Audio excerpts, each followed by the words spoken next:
Welcome to CS200. Today we will talk about Chapter 8, and this is made to be a very quick review, so I'm not going to cover the material the same way I would in the course. However, I think the best way is to highlight the important aspects of Chapter 8, and there are quite a few. So let's get started. If we go to user-defined methods, there's quite a few things that Zybooks puts in Chapter 8. First of all, it's important to know how methods work and how it actually helps your coding. So for example, here they show how a method can be called from the main, and it actually can do in this case, a calculation and provide an answer. Not only does it look cleaner, but it's also easier to maintain and easier to test. One important thing that makes a method is it's a group of statements that have a common purpose, and you can return a value to the calling method, and that return value is something that we have to indicate in the signature of the method. So for example, here, in using this example, we're calculating a square. So if we call this, we have public static int instead of void because we're going to return an integer. And then here's the name of the method, compute square, and then here is what we're passing to it. So we're passing a single integer, and we call this the signature of the method. And you can see here we're passing one argument and it's taking one parameter. So arguments and parameters are very similar. It's just inside the statement, we call those parameters, and arguments are what's being passed to, for example, it's being passed to compute square. So here we pass it a single argument, which is 7, and it reads it in as a parameter called num to square. Performs the calculation, and we return the value. And the value has to match this particular type. So we don't even have anything to receive it. We just print it out in the system out print line statement. So again, a parameter is a method input specified in the definition. So those would be in the signature of the particular method. And an argument is what's passed. So those are the values that are passed from the calling function or method. In the previous example, we saw where we passed a single argument and the method compute square took it as a single parameter and returned a single value to the calling method. In many cases, we will have nothing to return. So in that case, we would put void. So in our normal definition of main, we have void here because nothing is being passed back from main once it completes running. The actual method just dies and all the variables that are stored in memory get released. So those would be local variables. We could also have multiple parameters. So here you can see we're returning a single parameter. When we call the method, you can see that we're receiving two arguments, and it's taking these as the parameters pizza diameter and pizza height. So methods are fairly versatile. So here you can see that we're calling public static int. You can see that int is being returned, and the return value will be the sum of these two numbers. So one thing that's really nice is we're able to have a method that defines how we want to print our outputs. And if this is outside of main, it makes things a lot more versatile because main is not cluttered with a whole bunch of simple definitions of print statements. So main is not cluttered with a whole bunch of print statements.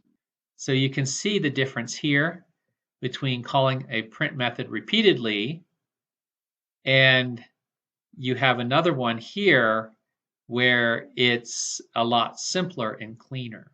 This is an example of a menu system, and you notice here I have a scanner object that I import because we'll be reading in the user input.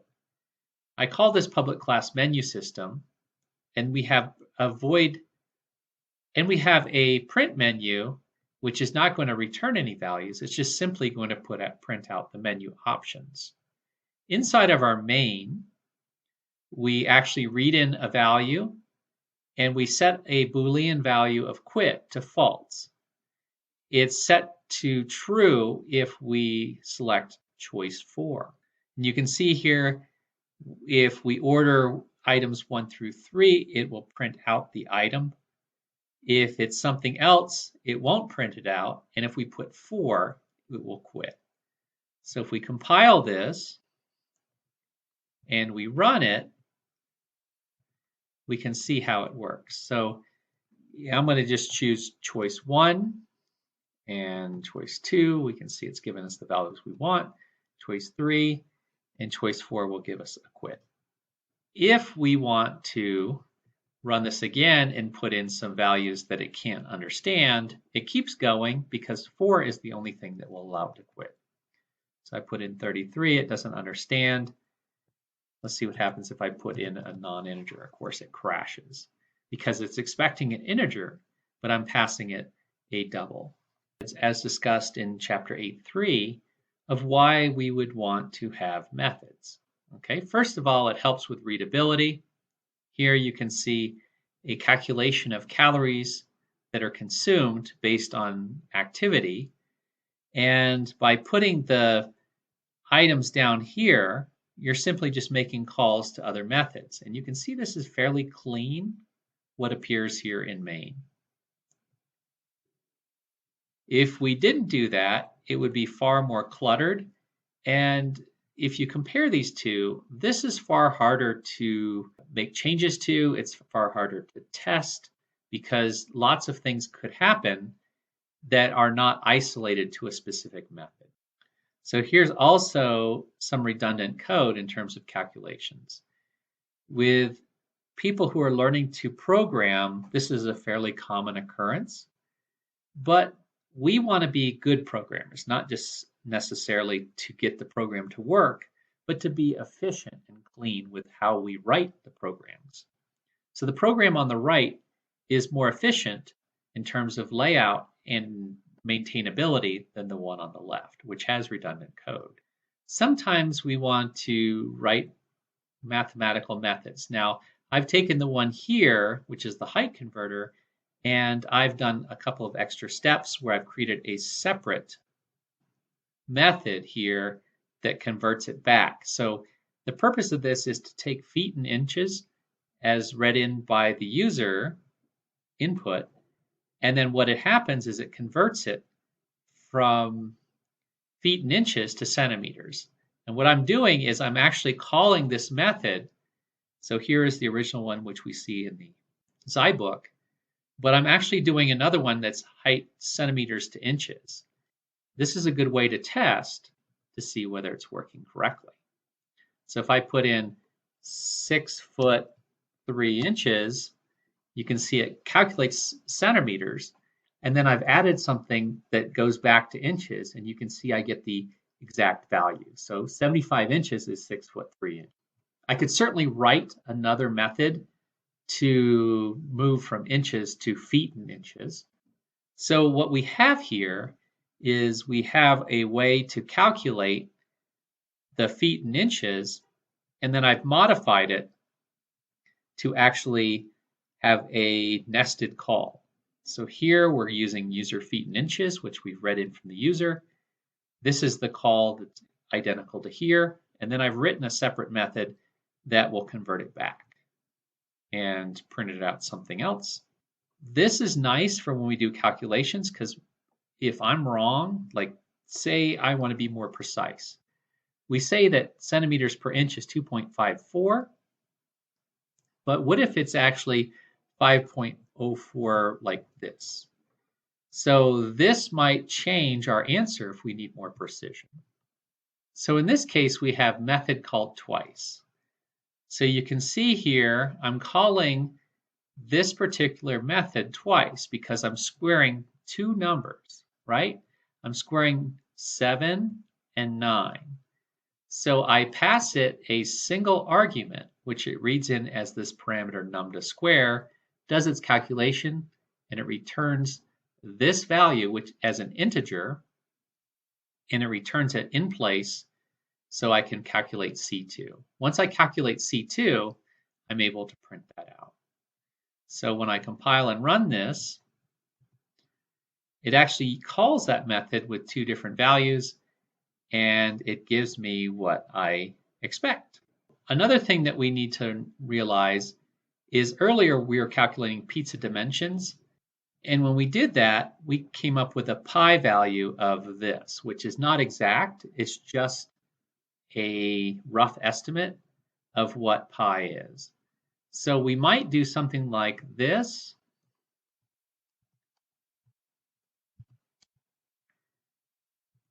And notice I don't need to include any libraries because math.py is part of the standard Java library, which helps us get a more precise value for pi. Okay, so instead of doing what I did, I could also be more precise with using the Java library of math, which can give me a better calculation. Methods can have branches, so I can make decisions to calculate this value cost, which I store as a variable of type double. And I'm going to return cost because that's the double that I'm trying to calculate in this method. So when I call that method, calc shipping cost, and I pass the weight, it's going to actually return the cost in its place. So that's what's going to print out here. Here's an example which uses a website fee calculation. So it's kind of a progressive fee. So the first list fee is 50 cents. And then as you have the value go up higher, so the fees go down based on the auction price as a percentage. So here's one where we're trying to normalize grades. So in this case, we have a scanner object that's going to read in the number of values that we want to average. And then in this for loop, it's going to receive each of the values until it reaches that count. And once it reaches that count, it's going to give us the average. So let's compile and run it. So I'm going to put in 5 values. And the first one is just putting random numbers in here. And it gives me the average. So what's happening in the program, and just like you would expect, loops work the same way as we saw. And one nice thing about methods is we can do what Zybooks calls a test bench. So we can calculate certain boundary conditions for some of the methods and test to see whether we got the right values. Now, I don't know a whole lot of people who use this approach in practice, but in theory, it works well because we can easily see what values we're expecting and see what values we actually obtained. Okay, so here's another example. I'm going to go through this quickly. The boundary or the border cases, as they call them, I call them boundary conditions. Those are the ones that are most interesting. Now, what's nice here, and I don't have code to back it up, but I would suggest in section 8.8, you look at how methods work. Once the scope changes outside the method, the actual variables that were declared locally within the method disappear. So this is important because the second time we call the method, it's not going to know about what happened the first time we called that method. Many of the common errors that we run into with methods are standard programming errors. So for example, we don't do a correct cut and paste, or we modify incorrectly. One special case is how we handle array parameters, okay? So primitive types, if you remember what those are, like int and char and double and float, those are passed by passing the value of the variable directly. So the argument's value is copied into the local variable for the parameter, but when we pass an object as a parameter, it's going to do pass by reference. And so this changes how it works because it's going to actually put in memory the address for that particular object.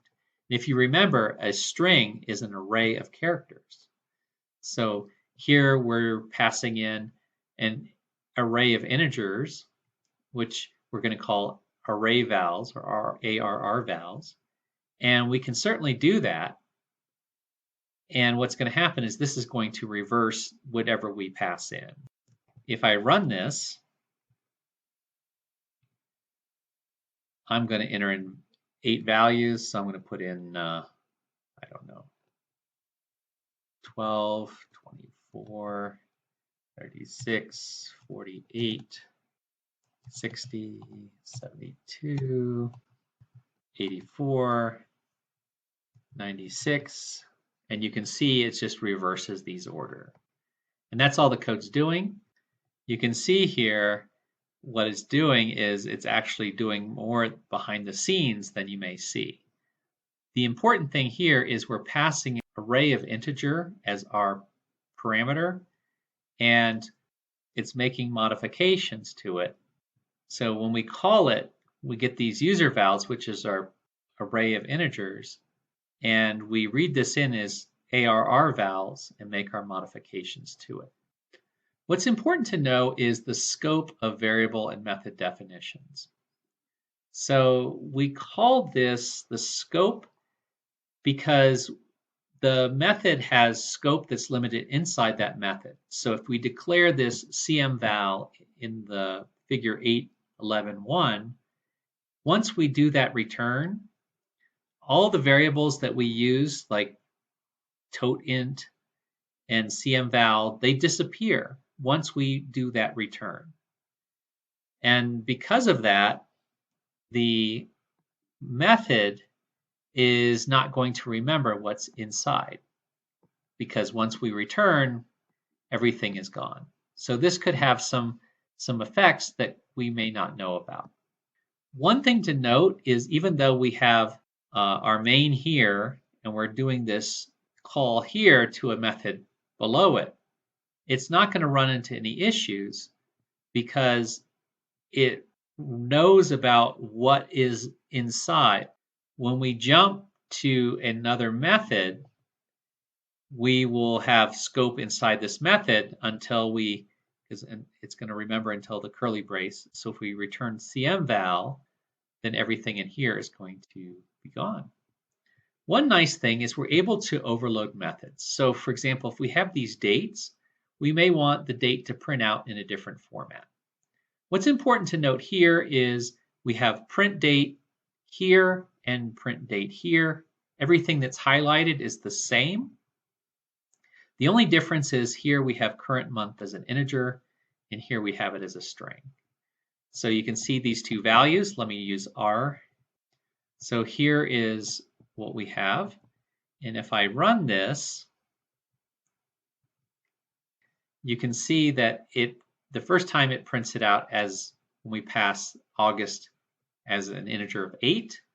And the second time, if we pass the string, it prints out this. So it knows based on the signature of the parameters that even though the method has the same name, it's going to actually call the right method based on the signature. So this was int, int, int. This one, if I remember, was int, string, int. The important thing is we can't have another one with the same signature. Let's try that. Okay. So in this case, you can see I'm going to get an error. And the problem is we have these all defined this way. So I have to make some change. Like if I change this to a double, it's going to work fine. It just means that current date has to be a double. So if I do that,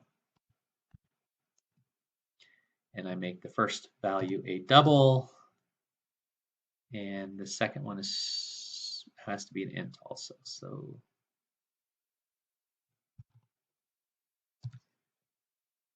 this one should print out 3 times.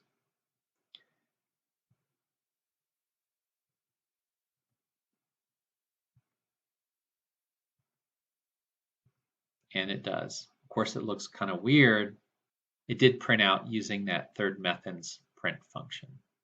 So here we have some kind of branch condition based on whether the month's correct, the day's correct, etc. So in this case, you can see we are calling print date with some values that are out of bounds. So we have a day of the month, which is 40, and we also have a month, which is 13. So these are going to cause errors, and we have the appropriate checks in our code. So this is for day. We're making sure it's between 1 and 31. And then for month, we're checking between 1 and 12. So when we run it, you can see here we specify the day is incorrect, and it actually changes the values. So we can actually use scanner in a method, and you can take a look here at how that's done. You can see we're actually using the scanner object inside the method. You can see it appears here in this parameter. You can actually have multiple scanners. If you recall, we have a scanner object. So this scanner is called SCNR. We could have another scanner that has a different name that reads from a different, for example, from a file. In Chapter 8, we also talked about different aspects of arrays. Remember, a perfect array is one where the elements is exactly equal to the memory allocated. So there's no wasted space. It's very efficient in terms of being able to search, and we can use things like the size of the array as our bound for looping. Here's some examples. I suggest you look through these. Oversized arrays, on the other hand, are ones that are larger than the actual number of values that it contains. Sometimes we do this because we don't know how large an array will be, and we can specify a larger size so we allocate that memory. And remember how Java works is when we make this declaration here, so we're declaring an array of 1,000 integers, it goes ahead and it makes space for those 1,000 integers. I would go through this example that shows you how shopping list works. Because Java requires us to know the size of an array, it sometimes can be difficult. Because if it's too small, then we have to move the contents of an array to a larger one. And if it's too large, you're wasting space. So we have to be very efficient with this. So we can do things with oversized arrays. For example, I'm going to go through this example here, but I'm going to write a main so it helps. Okay, so here we have an oversized array. Now I've written this, which is the calling method. And you can see here I declare an array of nums, which are 6. And because it requires a string, these have to be made as a string. Also, I have to specify an array size. So that's what's given here. And so when this is passed, we get the following. So it understands that it takes the values, puts a comma in there, and puts these brackets, these hard brackets around the values. So it's easy to add elements to an array that's not too large. And we can certainly remove elements and go through the steps here. So one thing that we can do is if we have two perfect size arrays, we can create a new array with them. So go through this particular section. I think it's helpful, 818. And we can also use different types of array references, for example. And the last thing I want to show you is how we can return an array. Notice there's no braces around this. This is an array that we've created. So it's an array of string, result array. And here we can actually return the array by its name. So there's a number of errors that I would suggest you looking over. The signature errors, as we experienced, we can't have two signatures with the same method name. And we also have to make sure that we are using the right type. So quite a bit to know about methods. Chapter 8 is quite a long one, and I would suggest going forward with it so you can look through some of these examples. Thank you, and we'll talk again soon.